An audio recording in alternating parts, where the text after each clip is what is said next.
Pwede naman sana tumahimik na lang, no?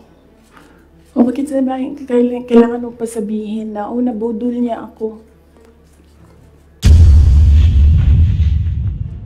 Pwede ba, pag nakita niyo siya, sabihan niyo siya, alam niyo, don't ever mention her name or say na I was deceived by her, ganyan. Para hindi tayo nagaganito ba? Ayoko yung pag-usapan, yung mga ganito na bagay. So sabihin niyo sa kanilang lahat, huwag niyo na lang banggitin yung pangalan niya kasi pag binanggit niyo yung pangalan niya,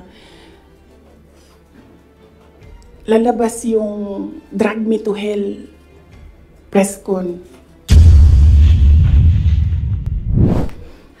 Ma'am, yes, ma'am. Jopel, DWIZ. Yes.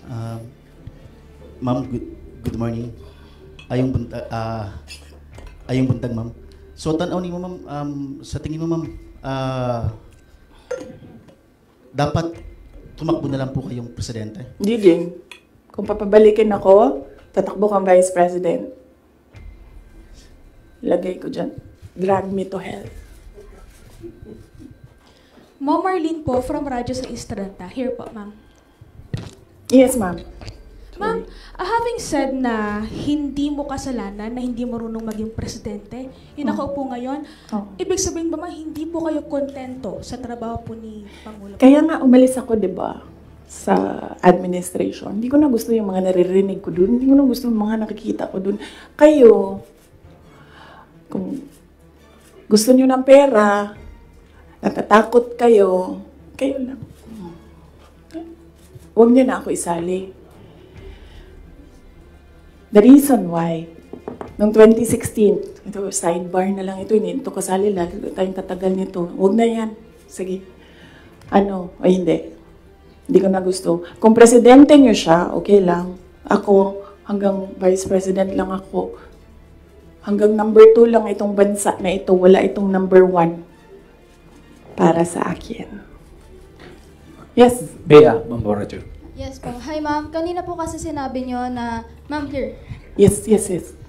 Kanina po kasi ma'am sinabi nyo po na hindi ka naman po inask ni VP Lenny para maging vice president niya. Did you somehow wish na sana inask ka na lang po niya na maging vice president niya to run alongside her? Hindi, ma'am. Uy, ginuo ko kung nidaog si Lenny. Gukdon, manggihapon na nila si PRD, diba? Mag-ICC, gihapon na. Ay, samot na. Si Trillanes o si Lenny, magkauban man na sila. So kung presidente si Lenny, ilahag hapon ng ICC. Alam niyo ba bakit hindi umuusad yung ICC? Kwento ko sa inyo next time. Masyado na kayong madaming material. Pwede na natin i-cut ito.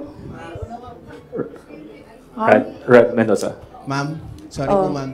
Ma'am, may hanging question ako sa inyo the last time kasi ito yung tungkol dun, yun nga, you're referring nga yung tungkol doon sa tandem ninyo with the President, BBM. And do you think po ba may regret po ba din kayo? Kasi yung mga supporters ninyo were forced to vote for the President as tandem. Yun nga yung sinasabi ko before na kasi may mga supporters din si President Marcos sinasabi na budol din sila sa inyo. Budol ako. Oo, nabudol din daw kayo nabudol din sila sa inyo.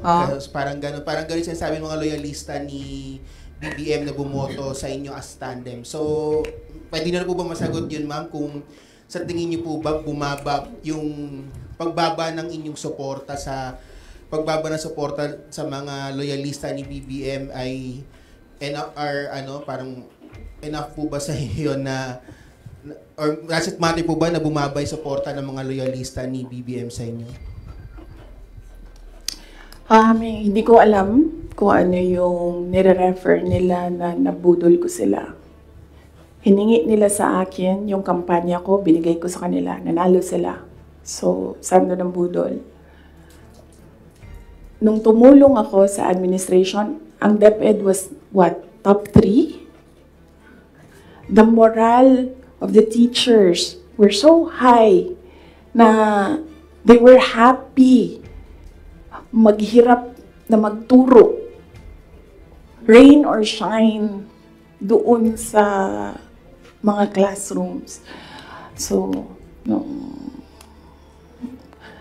Saan doon ang budol? Sa akin ba yon kung number 3 ang DepEd? Ako ba ang presidente? Hindi. Sa kanya yon. Cabinet member lang ako. Diba? Accomplishments ng DepEd. Sa akin ba yon? Hindi. Sa bayan yon. Accomplishment yun ng president. So, budol. Ms. Aracel Garcia, Fuji TV. Hi, good Yes. ma'am. Hello, ma'am. Yeah, during the time of your dad as president, he was not also having good terms with the Vice President Lenny, and now apparently parang naging ano na to, naging president yon on this administration as well. How do you feel about that? And my follow-up question would be, are you looking into running on 2028 as president? Okay. So, si PRD, in all fairness to the person, hindi yun nanggigipit ng tao. Hindi niya ginipit si Lenny Robredo. Tinanong ko, bakit 700 lang yung budget ninyo at the time? Kasi 700 lang talaga ang pinropose. Hindi natin alam anong rason. Yan yung sinabi ko doon sa budget hearing. Hindi siya nanggigipit. Sinuspend ba ni PRD o tinanggal sa pwesto mga politiko na kaibigan ni Lenny? Lahat ng mga tumatanggap sa kanya doon sa iba't ibang lugar, nasuspend ba yun? Nawalan ba ng budget? Wala naman. I don't remember anyone ever complaining na naalis sila sa pwesto kasi kaibigan nila si Lenny Robredo. Wala. So, hindi yan siya mahilig manggipit ng kalaban. Kung maalala niyo, kalaban niya sa politika. Hindi sa personal na buhay. Sa politika, si Speaker Nograles, never yon nagipit sa Davao City. Si Trillanes, yan. Mortal enemy niya si PRD. Si PRD thinks nothing of him. Pero, ginipit ba yun? Wala. Diba? Kita nga natin siya kung saan-saan. Kita nga siya sa kasamang Lance Mego, Diba? Newswatch Plus. Good morning, ma'am. Hello. Good morning. Yes, sir. Good morning po. So, since we're on the topic of the 2022 elections, recently po kasi nagkita si Pangulong Bongbong Marcos at si Vice President Robredo sa isang event sa Sorsogon. And may sinabi po si Pangulong Marcos na this may be a step for political reconciliation. How do you feel about this meeting and that statement?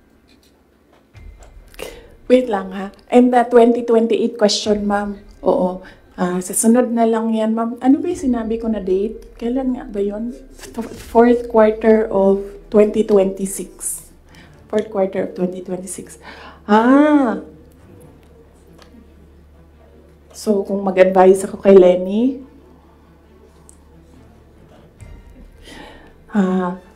Ma'am Lenny, manood ka ng aking sit down. Yan lang. Wait, hindi ko na ituloy ito. Hello, Ito, good morning po, Sir Edus, Madam Vice President. Ang papa niyo po ang naggawa ng desisyon against all Filipinos na may libing si Marcos Sr. sa libigan ng mga bayani. Ano na po ang nangyari ngayon? Nakalimutan na po ba ng nakaupo ngayon? Maraming salamat po. Hindi ko alam. Pero isang beses sinabihan ko talaga si Senator Amy. Sabi ko sa kanya, kung hindi kayo tumigil, huhukayin ko yung tatay ninyo. Itatapon ko siya sa West Philippine Sea. Sinabihan ko si Senator Amy. One of these days, pupunta ako dun, kukunin ko yung katawan ng tatay nyo. Tapon ko yan dun sa West Philippine Sea. I don't think sumagot siya. Hindi ko maalala. Nandun pa yun sa group chat. Merong mga nakakita. May ibang tao. Pero Senator Amy naman, kilala niyo naman siya, di ba? Diretso yun magsalita.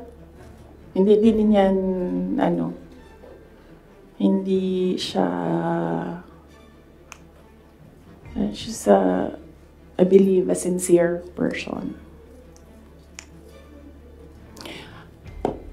Saan na tayo? Yes, sir. Substantiate your claim na hindi marunong maging presidente, presidente na nakaupo ngayon.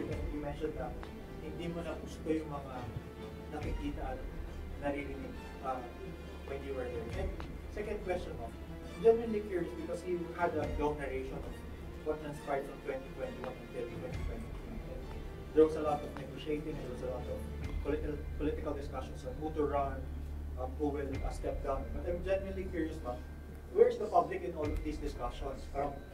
Where did you ever discuss policies, platforms? Because it's as if it's political families discussing the future of the country without regard for the public. And you mentioned that the context of all these of this press call is to give justice to the 30 million plus Filipinos who voted for you and the president. Yes, oo. Unahin ko muna yung last question. Last question was, hindi ko alam sa kanila. I mean, you should ask the president kung ano yung platform niya. Pero very clear yung platform ko. It was continuity of build, build, build. It was mapayapang pamumuhay, edukasyon, at trabaho. Very clear. And when I won, it was still mapayapang pamumuhay and trabaho and edukasyon, all related to security. And noong hindi ko nakuha yung overarching na sector, I focused on education. Siguro yan na rin yung sagot sa unang question mo. Paano ko nasabi na isubstantiate ko yung sinasabi ko? I don't ever remember may platform siya na sinabi kung anong gagawin niya para sa bansang ito. Di niya sinabi ano ang gagawin natin sa food security. Wala siyang sinabi kung anong gagawin natin sa inflation na darating. Kasi alam naman natin na at the time na darating yun eh. Kasi nakikita na, na-forecast na siya. So, yan yung pagsasubstantiate ko sa sinabi mo. I don't ever remember, may plataforma siya, I don't ever remember him discussing kung ano ang gagawin sa problema ngayon. Alam niyo noon, pag pumupunta ko sa 7-Eleven, expensive yan na tindahan, diba? Ay, sorry, 7-Eleven. Pero yes, expensive sila. Kasi, ano sila, go-to. Mabilis ka makabili, nandun yung kailangan mo. 1,500 ko noon. Bili na ako ng corned beef, bili na ako ng tinapay, bili na ako ng kung ano-ano. Ngayon, ang 1,500 ko, tsokolate na lang ang mabili ko. Tsaka ice cream. Wala na ang corned beef, wala na ang tinapay. So, yes. Just a very quick follow-up. When did the conversation happen between you and Senator Amy na you mentioned natatapon? Hindi kasi conversation yun eh. Group chat yun. Tapos, noong banat sila ng banat, sinabihan ko na talaga siya. Sabi ko, one of these days, huhukayin ko talaga yan. Tatapon ko yun sa Philippine Sea, yan tatay ninyo.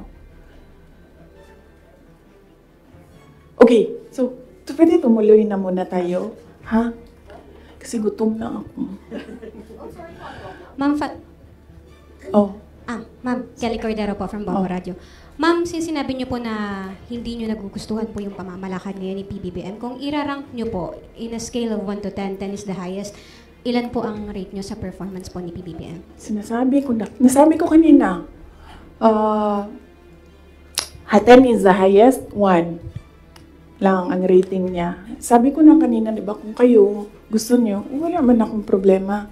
Huwag niyo na lang ako isali. Ako, hanggang number 2 lang ako. Wala yung number 1 ang Pilipinas ngayon. Kung meron man, ang daming number 1, iba-ibang direksyon sila.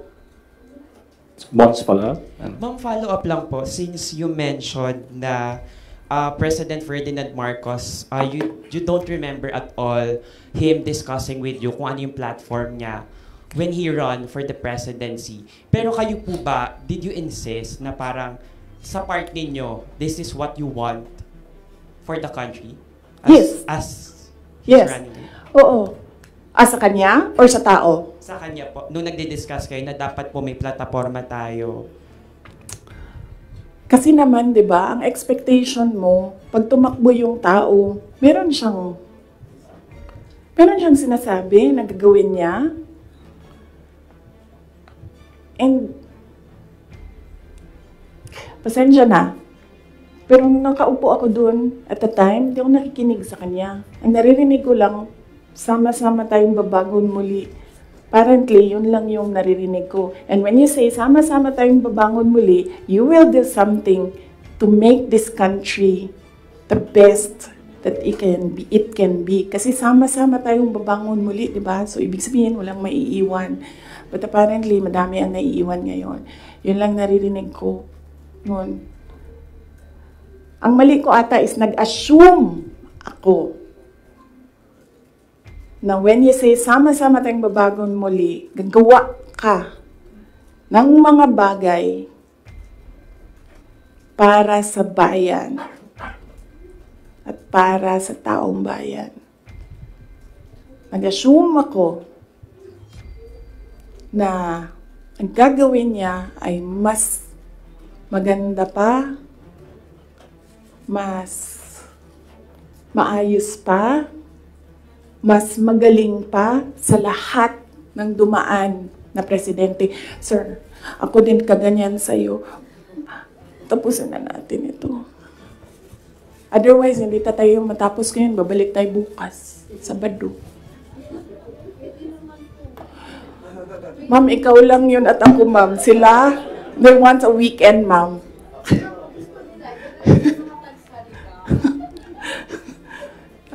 Wait lang. Yes, sir. Yes, sir. Yes. Balikan ko lang po yung sa political reconciliation kuno ni President Marcos pati ni dating former Vice President Leni Robredo. Hingin ko na lang po siguro yung assessment nyo na bilang, ayun nga po, tumakbo kayo kasi ginamit kayo para manalo laban kay Leni kasi nga natatalo na raw sila. So sa tingin nyo, bakit po kaya ngayon nakikipagkita? Bakit ngayon nagkakaroon ng movement towards political reconciliation habang nag-aaway kayo? Oo! Sabi, di ba, sinabi ko na yan ng budget hearing, ako na lang man isa na iiwan dito. Ako na lang isa na iiwan dito. Nagsama-sama na ang mga dayuhan, huwag niyo akong tanungin about foreign policy. Mga dayuhan, mga NPA, mga smuggler, mga drug addict, ang mga yellow, liberal, at sino yung isa? Administration. Sama-sama na yan sila lahat.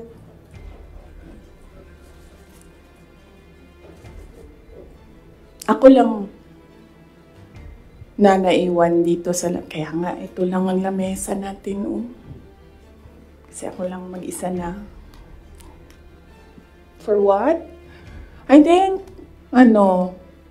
di sila ganahan siguro sa kuha. Tingalig di sila ganahan sa kuha. Nga na, maginong mga insecure.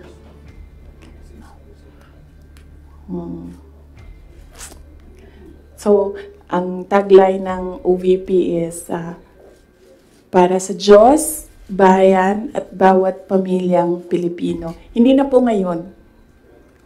Starting today, ang tagline ng OVP is, Drag me to hell. Sasaki-san, Kuroyis. Tama na. Tutuloy ko pa yung aking ano. May pupunta pa tayo kay Martin Romualdez. After this, let's allow the Vice President to speak again. Oh. Ha? Sasaki-san. Yes, sir.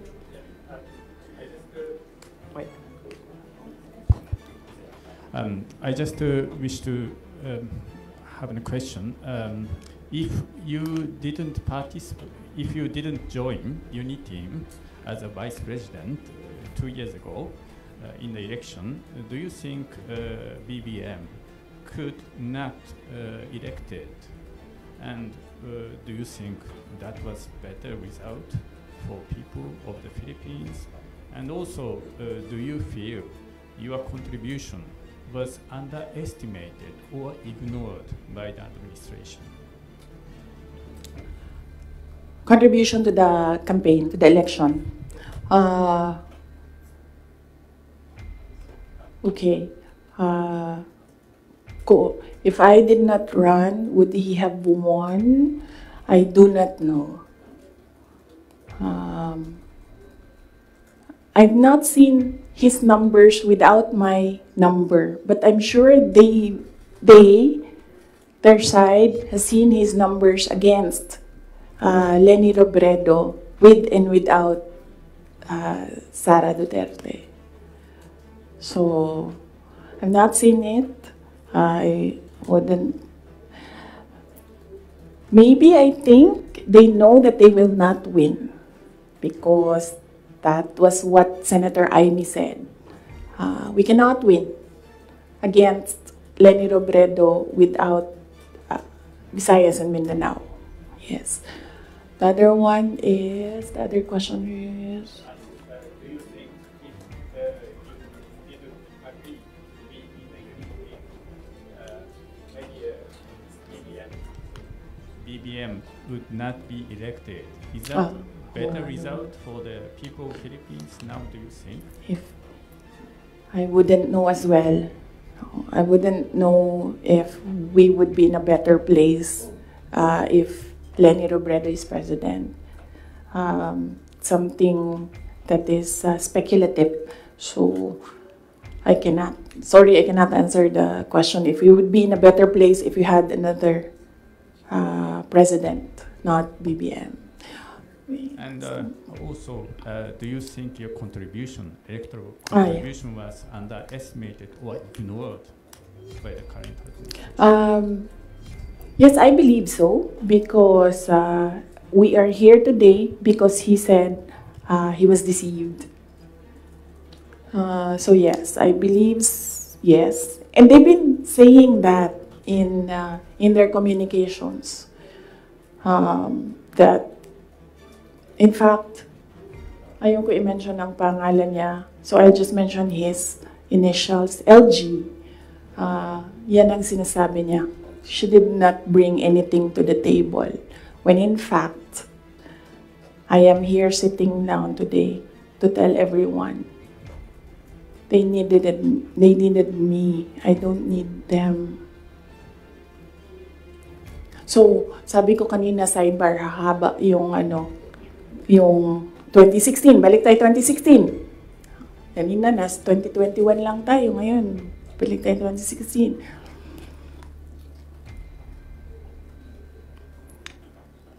Maalala ninyo, ayaw tumakbo ni President Duterte ng president kung hindi ako tatakbong mayor. Paulit-ulit niya yan sinasabi, hindi ako tatakbo kasi si Inday Sara ayaw niya tumakbong mayor. Because humindi na ako sa politika noong 2013. Sabi nila, tumakbo kang congressman. And I've never liked legislation. I'm better at execution. So, sabi ko, no, hindi ako tatakbong congressman. I'd rather work sa law office. So 2016, sabi ko, no, I'm done. Bahala kayo kung ano yung gusto nyo. But he said na, no, I cannot run kasi ayaw ni Inday Sara tumakbo.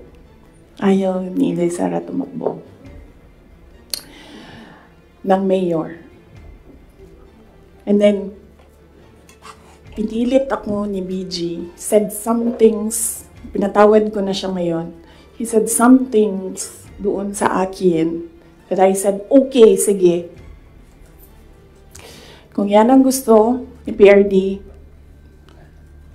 tatakbo akong mayor. You know the reason why ayaw niya ng ibang tao? Ako lang ang gusto niya. Because I don't take bullshit from anyone. Even President Duterte.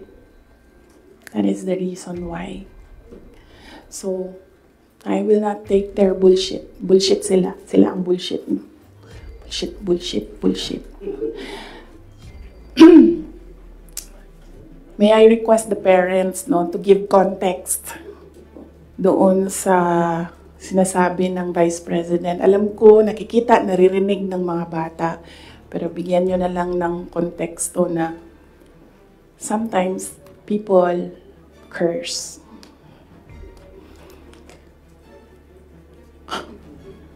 Ano na? Oh, so DepEd. So, personal, and then, bakit ako nag-resign, umalis sa administration, DepEd. Alam niyo na yon. Sinabi ko na yan, 2 tao lang nagkocontrol dyan.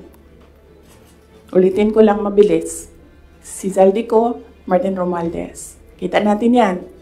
Tingnan nyo ang NEP, tingnan nyo ang GAA, tingnan nyo ang tingnan nyo ang NEP, tingnan nyo ang GAB, General Appropriations Bill, tingnan nyo ang GAA. Makikita ninyo ang galawan dyan. Di na siya kailangan ng expert. Sundan nyo lang kung ano yung nagbabago. Anong isa pa? Na-proof ko dyan, yung AKAP. Diba? Nagtalo sila sa AKAP. Sinasabi ng mga senador, hindi naman namin nakita yun noon eh. Sabi ni Zaldico, o diba? Pinirmahan nyo, digital signature ninyo, pinahiram ninyo, pinirmahan nyo yan. Nandun yan. Wala nang bycam na nangyayari. Ang sa akin lang, presidente ka, diba? So you have the full cabinet of experts, finance experts, nandyan sa iyo. So nakikita nila, diba? Oh, President, Mr. President, ito po yung NEP natin. Pero pagdating po sa GAB, ganito na po yung nangyari. Di ba magtatanong ka na, ano nangyari? Bakit naging ganito? Di ba? O ako lang ba yun? Well, kung ako yun, ganun. Ano nangyari? Bakit na ganito na ang GAB? Pagdating ng Senate, ano nangyari? Tingnan nyo. Bakit ganito na? Pagdating ng BICAM, di ba? Merong daming insertions doon. Walang paper trail and then suddenly sa BICAM nandoon na. Uy, di ba magtatanong ka? Bakit ganito? Ano nang ginagawa sa budget?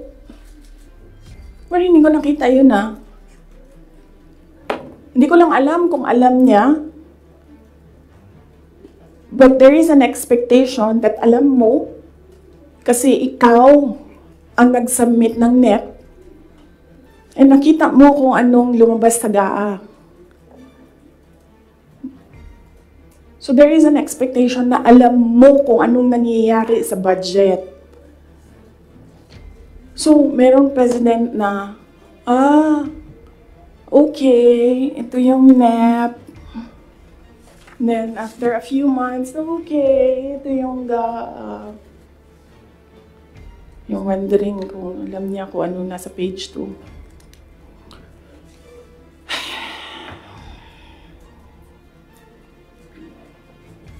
So, that's DepEd budget. Ang huli, is yung taong bayan. Okay? So, pwede ba, pag nakita nyo siya, sabihan nyo siya, alam nyo, don't ever mention her name or say na I was deceived by her, ganyan. Para hindi tayo nagaganito ba? Ayoko yung pag-usapan, yung mga ganito na bagay. So sabihin nyo sa kanilang lahat, huwag nyo na lang banggitin yung pangalan niya kasi pag binanggit niyo yung pangalan niya, lalabas yung drag me to hell press con. Pwede naman sana tumahimik na lang, no? O bakit sabihin, kailangan mo pa sabihin na, nabudol niya ako.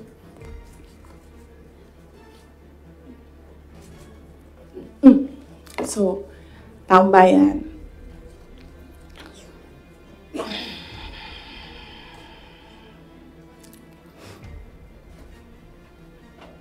Magkasama kami nag-attend ng isang graduation. Truthfully, I wasn't feeling well. Kasi kinukulam nila ako. Andiyan na sila, umabot na sila sa kulam. Nagsama-sama na silang lahat. Kinukulam pa nila ako. So I wasn't feeling very well. Pero I had to go. Kailangan ko pumunta. Kasi para naman sa graduates yun. Hindi para sa akin yun. That's their happiest day. So nagsama kami.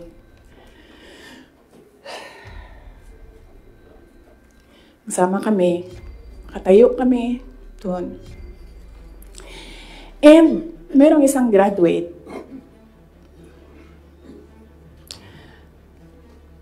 na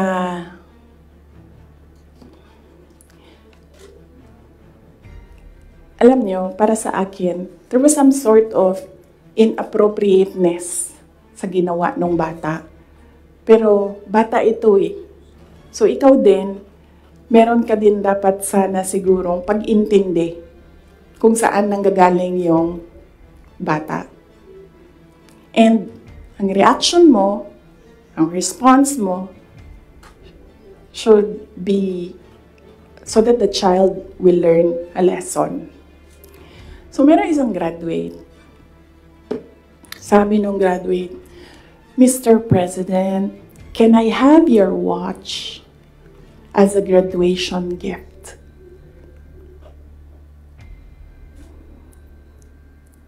And narinig ko, tabi ako, di ba? Narinig nung katabi ko. Narinig nung katabi ng katabi ko. But apparently, this guy, di niya alam kung ano isasagot niya. So ang ginawa niya, pinaulit niya sa bata. What did you say? So this time, syempre bata, hindi niya alam ba saan yung inulit ng bata, louder this time. Mr. President, can I have your watch as a graduation gift? Nasagot niya.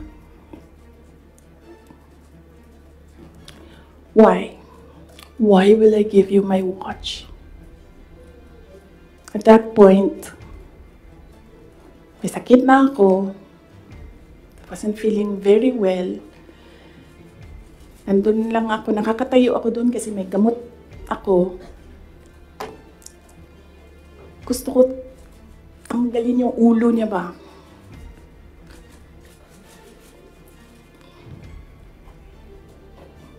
I realized toxic na yung relationship.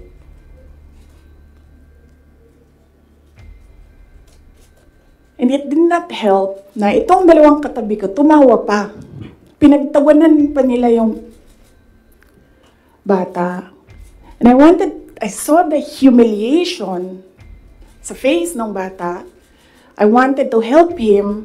Gusto ko sabihin sa kanya, itong relo ko na lang, relo ito ng Vice President, ito relo ng Presidente, pero I hope this will do. And then I realized na baka mas lalong mapahiya yung bata if I do that. So I just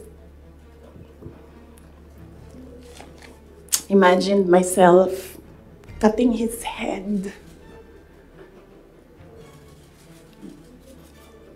Gusto ko, ganun din ang gusto ko gawin doon sa mga katabi ko. So, na-realize ko, toxic na ito.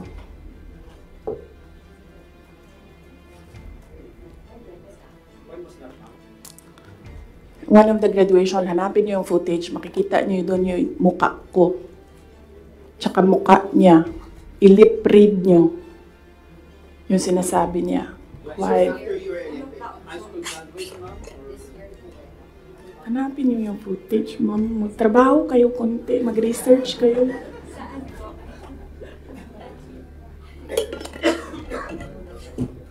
So, gusto ko sabihin sa kanya, bago ko tanggalin ang ulo mo, yung batang yan yung magpapakamatay para sa bayan natin. Nag-aral yan ng 4 na taon, naghirap yan ng 4 na taon, walang tulog araw-araw para mag-training kasi mamamatay yan para sa bayan natin. Yan yung batang yan, ang mapuputulan ng daliri diyan sa fiasco ninyo sa West Philippine Sea. And then, I'll cut his head. So, doon, na-realize ko, toxic na, di ba? Ganyan na yung imagination mo. Ang imagination mo, sinasakal mo na yung tao. And then I said, this is over. Tapos na. And then, so hindi pa natigil. Doon sa Tamayong, sa barangay Tamayong, sa Davao. Alala niyo? Pinupuk-puk nila yung mga tao doon. Hinampas, pinupuk. Doon sa diversion road ng Davao City, tinirgas nila yung mga tao doon. Isang tao lang ang hinahanap mo, ha? Bakit mo pukpukin yung 30? Bakit mo itirgas yung 100? Paano nag-surrender yung tao? Di ba kinausap lang? Kinausap lang siya. Mag-surrender ka. And then he said, okay, I will surrender. So anong purpose na pukpukin nyo? Yung tao na hindi naman niya alam na saan si Pastor Kibuloy, nandun lang siya, nagtatrabaho. Doon siya nakatira. Anong purpose? Anong purpose na i-tear gas mo yung tao for expressing his desperation, his frustration, his anger? Para lang maghanap ng isang tao na in the end, paano nag-surrender? Kinausap. Nag-surrender siya.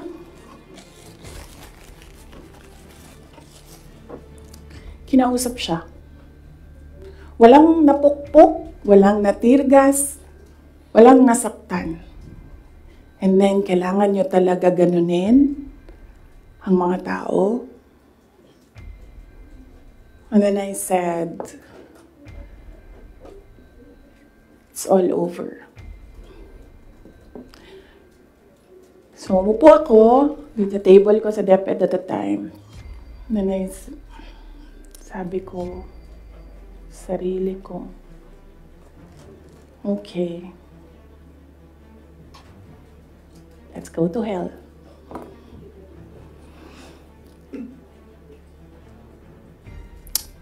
So, ano bang ginagawa nila? Balik tayo dun sa yung political reconciliation. Ang gusto nila, hindi ko sinasabi silang lahat, ha? Si Martin Romualdez lang.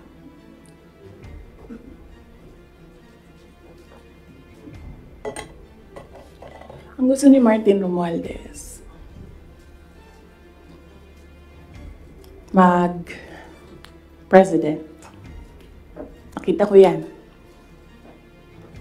sa kanyang mata noong ilang oras na tayo? 1 hour and 31 minutes na yun nandito.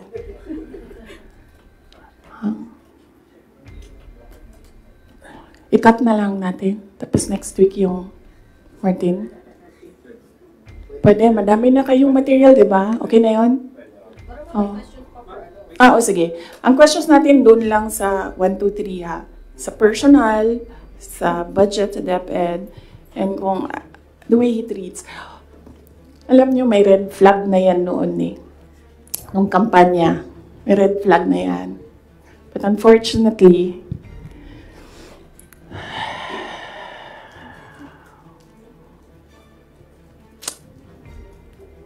hindi ko naisip na ganun kalala yung insincerity. Nangangampanya kami. So pag nangampanya ka, meron talaga yan. Natural yan na magdala ng papel. Ganito. Pag ikaw politiko ka, alam mo na yan. May magdadala yan ng papel. Sometimes, ganito, naka-envelope. Sometimes, folded paper maliit. Iba-ibang, ano. So, daming tao. May isang matandang babae. Dala siya. Tiningnan niya. Ayaw niya tanggapin. Ayaw niya kunin yung papel. So, ang ginawa ko, para that person will not feel bad, sabi ko, ako na lang. Ginawa ko. Mabilis lang kasi yun. Diba? Kasi, ano yan eh, motorcade. So, mabilis yan. Pag ganon, gumanon, ginanon, ako na lang. Tapos, tinanong ko, may number? Sabi niya, meron. Pag politiko ka, alam mo na yan dapat, diba? So, doon sa truck, binasa ko. 1 page lang naman, binasa ko. Simple. Request of 5,000 pesos for livelihood. Tumingin siya sa akin. Sabi ko, ako nang bahala nito. Maliit lang na bagay ito. Ako na. Sabi niya, okay, sige. Yan lang.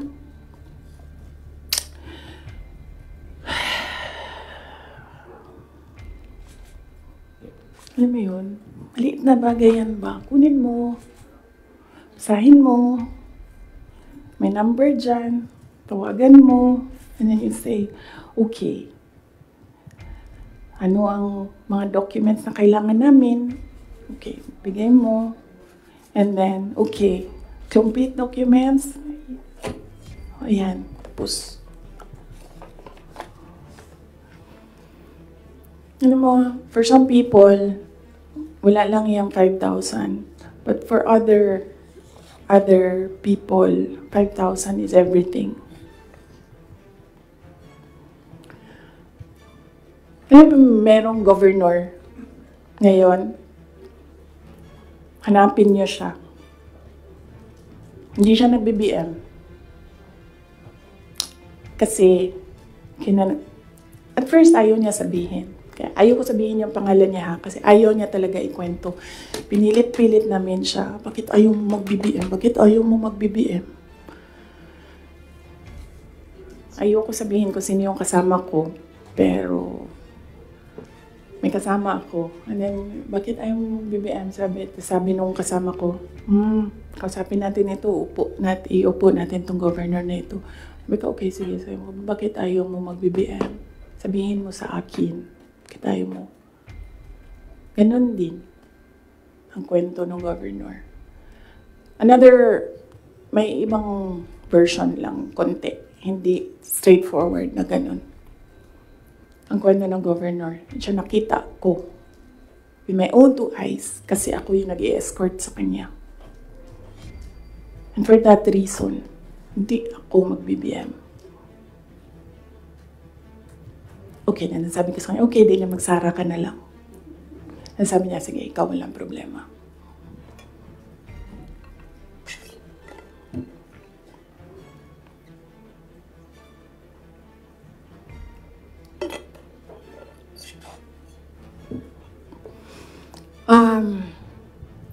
Sorry.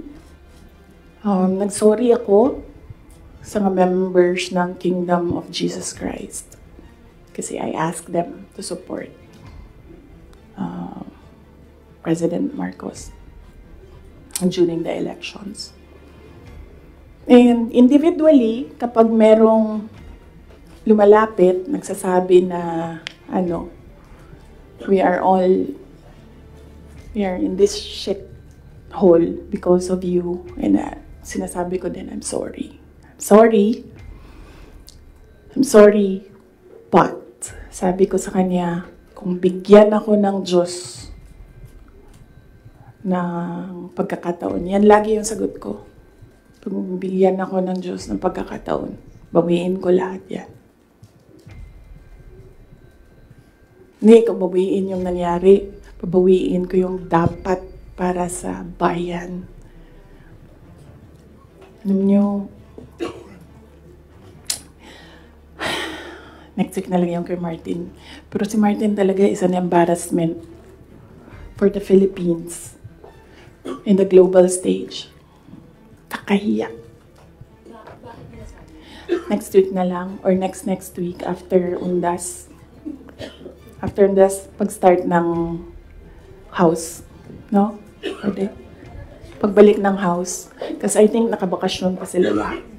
Ma'am, question lang. Ma'am, nag-campaign kayo ni PBBM together, ilang buwan din po yun, magkakasama kayo araw-araw, almost araw-araw, and then syempre naging member kayo ng cabinet. Bakit po hindi kayo naging magkaibigan despite yung matagal na pagkakasama po ninyo? Ni President Marcos, hindi talaga kami magkaibigan. Nagkasama lang kami, unang-una dahil sa eleksyon, pangalawa dahil sa trabaho. Hindi kami magkaibigan yan. Isipin nyo ha, noon, nung tumatakbo pa, meron kaming group chat. Nandun siya.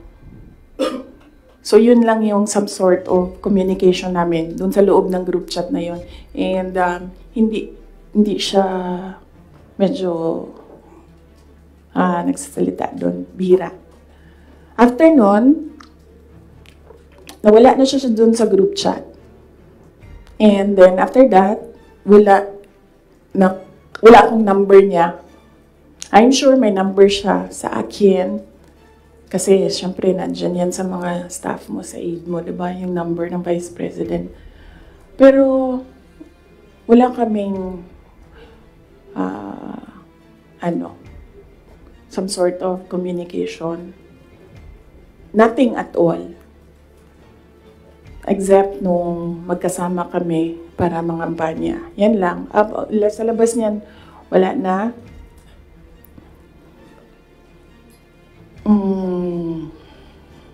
Nagkakausap lang kami dahil sa trabaho. And hindi naman lahat ng katrabaho natin, kaibigan natin, di ba? Nandun lang tayo kasi meron tayong kailangan gawin para sa kumpanya, para sa organisasyon. In our case, nandun kami kasi may kailangan kaming gawin para gumanda, gumaling, maging sustainable yung Pilipinas. So, yun lang yun. Dati naiimbita ako sa kanilang bahay dyan sa Malacanang, Bahay Pangulo. Dati naiimbita ako sa Bahay Pangulo. Pero I was just tolerated. Kasi may gamit naman ako. Alam mo yun? I'm useful to them. So I was just tolerated. And alam ko naman yun. But wala naman problema sa akin yon. So as long as I can do my job sa DepEd, tsaka sa Office of the Vice President, mabigay ko lang yung promise ko, plataforma ko, promise ko sa bayan, magawa ko lang yung kailangan gawin para sa education sector. Wala akong problema. You can tolerate me all you want. You can invite me sa mga gatherings nyo. Pero I knew I was tolerated. Because Lisa Marcos is another story. Unahin muna natin si Martin Romualdez. Oh. Kaya nga sabi ko, sabihan niyo sila, huwag nila banggitin yung pangalan ko.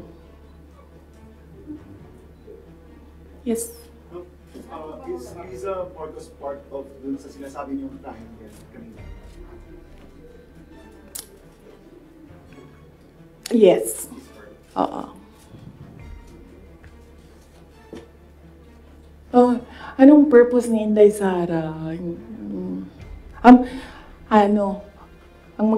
magagawa ko sa bayan, I will call bullshit as it comes.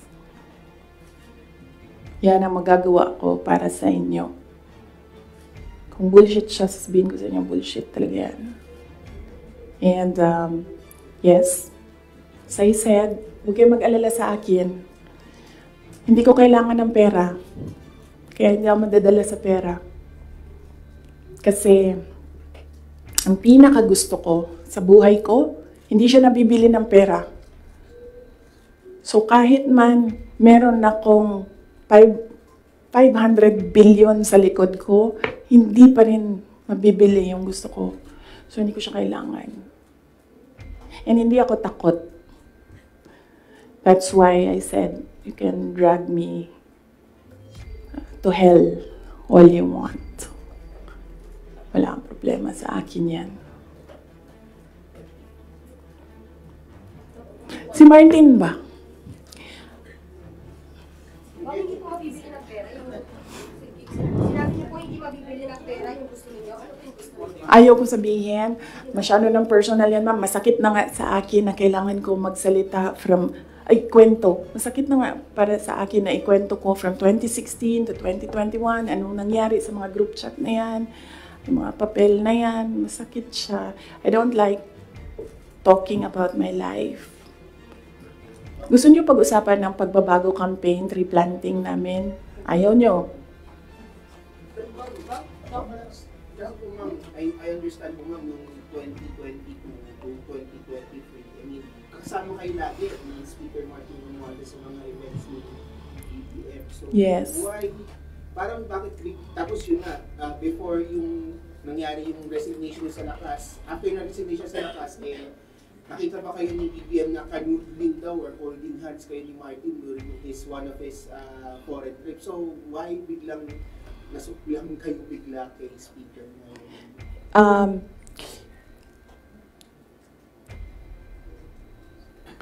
That the time, na-ambush niya ako ni Martin. Tingnan mo yung footage. Di ba nakaganyan yung kamay ko? Kasi hinihila ko yung kamay ko. Hindi ko naman siya mahila pag ninaganyan, di ba? Nilalagyan ko ng force kasi hinihila ko. Hinihila din niya. So, naisip ko, okay, fine. Huwag na natin bigyan ng sakit ng ulo ang presidente kasi ang dami niyang kailangan gawin para sa bayan. Apparently, wala. Pero, at the time, huwag na natin, for me, sabi ko, okay, sige. Ayoko maging headache sa ibang tao. Ayoko maging pabigat sa ibang tao. Ayoko na maabala ang ibang tao dahil sa akin. So, at the time, although hinihila ko yung half-hearted din yun na ginaganon niya. So, okay. Sige. May red flag din yan si Martin eh. Magkatabi kami niyan sa airplane nung kampanya. May sinabi ako sa kanya, may sagot siya sa akin. Pero yes, imagine niyo, meron tayong speaker na on record, on paper in another country na tumanggap ng suhol. Kaya, Ma'am, can you elaborate lang po yung speaker on record na kailan ba yung speaker part? Kailan yung Martin Romualdez part? After November? After opening ng House, yes. Let's talk about ng confidential funds ng House. Regarding po sa DepEd and the OVP's confidential funds. Yes, as I said, antayin natin yung next hearing ng House, Good Governance. Masyado pa kasing, masyadong maaga sagutin sila. Walang lumalabas eh. Gusto ko lumabas so that pwede akong magsalita. Wala. Kahapon, wala naman. Lawmakers were questioning about the... Yes. Ang position ko dyan, sa DepEd, hindi na ako nakikipag-usap sa kanila doon. Sabi ko, kayo nang bahala ko anong gusto nyo gawin dyan. Pero dito sa Office of the Vice President, sinasabihan ko yung mga tao na kapangalan, kung ano yung gusto mong gawin, yun ang susuportahan ko. Kung ayaw mo umattend, susuportahan kita. Kung gusto mo umattend, susuportahan kita. Hindi ko pipilitin kung ano yung dapat mong gawin. Mag-decide ka, and then kung ano yung path, if you decide on the path that you will take, I will support you on that. So, hindi pa kami nagkausap nung merong mga subpoena, hindi pa kami nagkausap kung ano yung gusto nilang gagawin. Basta sinabihan ko sila, I will be with you every step of the way. Sinabihan ko din sila, kung ang decision mo ay magpa-detain, sinabihan ko din sila, sasamahan kita doon sa loob ng detention. Walang problema yan sa akin. Kasi hindi naman lahat ng mga tao kasi sanay sa pressure, sa stress. Hindi sila sanay sa mga ganyan na ilalagay ka sa national TV, papahiyain ka. Hindi lahat ng tao nakakapag-isip ka agad kung anong gagawin, kung anong sasabihin. So, some of them really are saying na magpa-detain na lang ako. And then, sabi ko sa kanila na, okay, walang problema yan. Samahan ko kayo sa detention.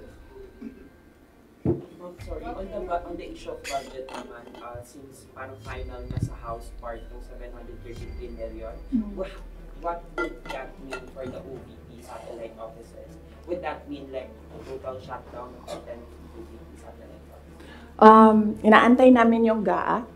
So, pag nandyan na yung General Appropriations Act, alam na namin kung ano, ilan. And then meron na kaming mga options ngayon. Unfortunately, hindi namin siya ma-finalize kasi yung mga options namin kasi hindi namin talaga nakikita kung ano yung nasa batas. Hindi pa kasi batas yung GAB. So, antayin namin, pag nakita na namin kung ano yung numbers, then pipiliin na namin anong options para sa Office of the Vice President. But rest assured,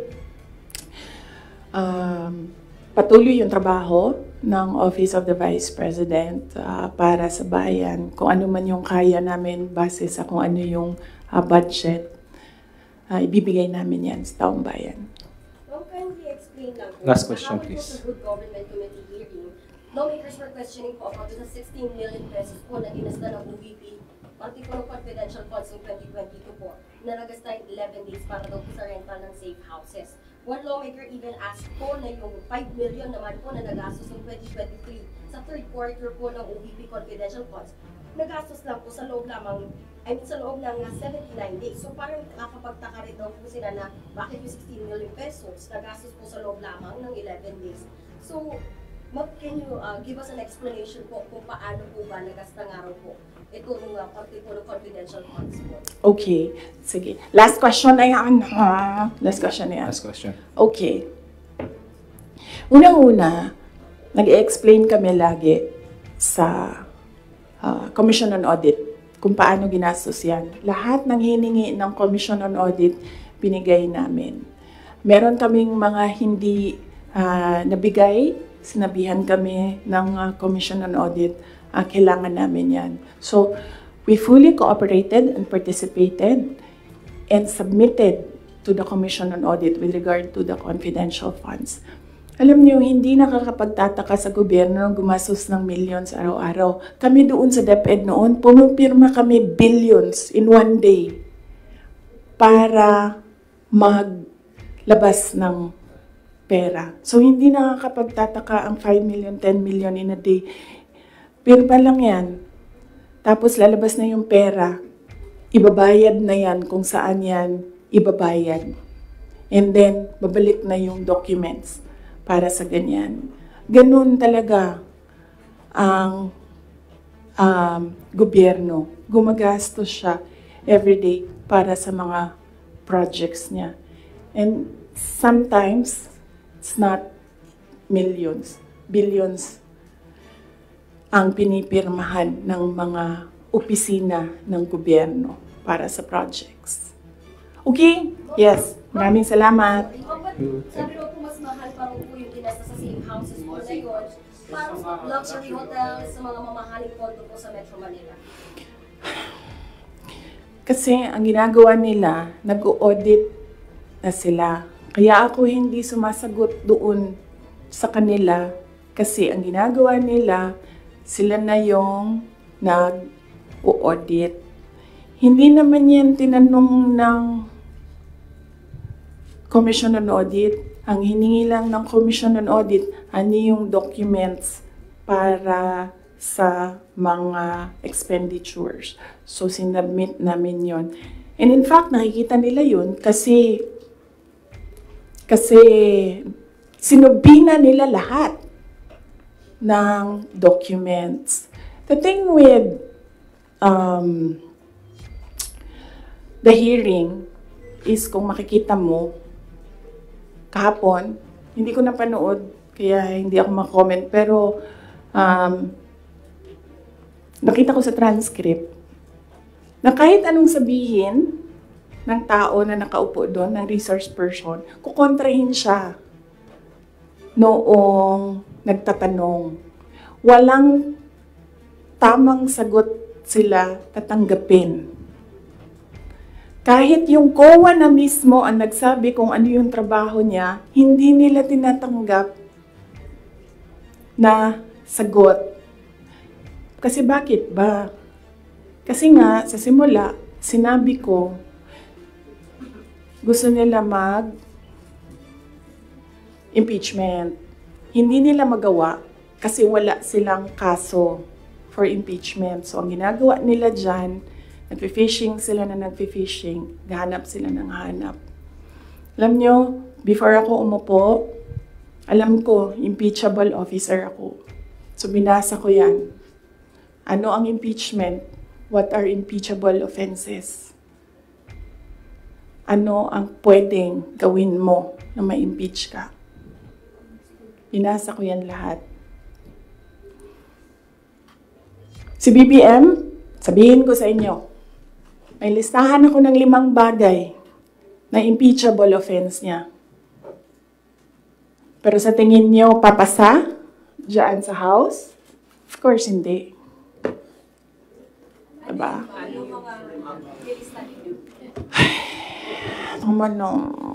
Last question. Hindi ba kayo napapagod? I mean, Last question. grabe ang energy ninyo. Hindi. DepEd official,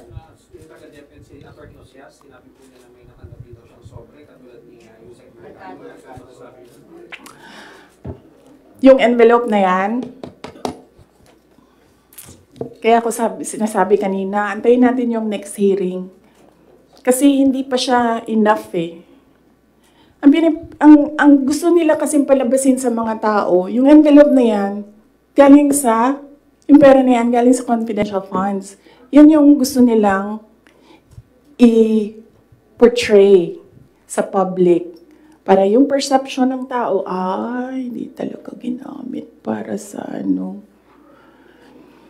Pero kasi, para sa akin, kulang pa siya. So, inaantay ko yung next hearing. Bago ko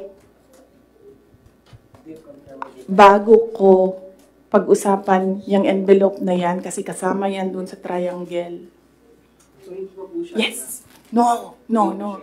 Hindi yan sagot sa tanong mo. No, I will not answer questions anymore. Yung DepEd po, meron daw po... Yes. Marian.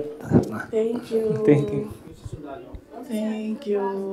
Ma'am, meron daw pinasang certification ng DepEd na galing sa mga soldiers na pinapalabas na yun sa youth leadership issues. Totoo ba yun, ma'am? Ginamit ko yung... Hindi ginamit ang confidential funds sa AFP. Hindi din siya ginamit sa YLS. Ginamit siya supporting information doon sa mga areas kung saan may nakuha na reports na at risk ang mga bata. Walang binigay na CF sa AFP. Walang binigay na CF sa YLS. Yung YLS lang ang tinanong. Sinabi namin, ito yung areas at risk. Sabi na yung AFP, okay, gawa namin ng paraan. Based on information we gathered doon sa baba. Antayin natin yung next hearing. Antayin natin kung ano yung sabihin doon. Tapos isa-isahin natin siya. Okay.